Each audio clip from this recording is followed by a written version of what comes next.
But what if I told you the version you know is incomplete?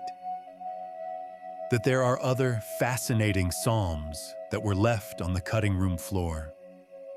These aren't just lost texts.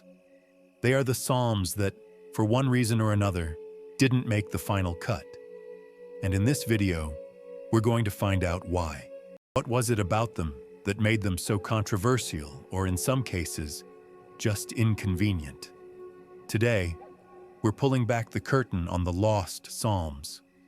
We'll explore the personal songs of David, the secret wisdom of a mysterious community, and the human decisions that shaped the Bible you read today. Our first text is probably the most famous of the so-called lost Psalms, Psalm 151.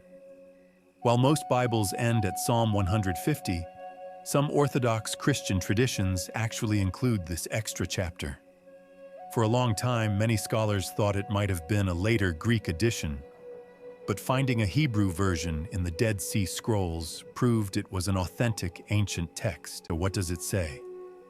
Unlike many of the Psalms in the main collection, Psalm 151 is deeply personal and autobiographical.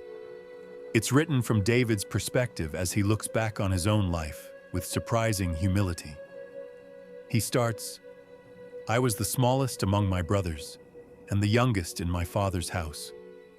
He talks about his early days as a simple shepherd, even crafting instruments with his own hands. The psalm gives a first-person account of his anointing by the prophet Samuel and his famous battle with Goliath. David says his brothers were handsome and tall, but the Lord was not pleased with them. He then recalls meeting the Philistine giant, who cursed him by his idols. The psalm ends with the chilling line, "But I drew his own sword and used it to cut off his head, taking away the reproach from the children of Israel." The danger of this psalm wasn't heresy. The danger was in its raw, unfiltered humanity. It presents a David who is very aware of his humble beginnings and almost boasts about his victory, a slightly different picture than the more polished stories we see elsewhere.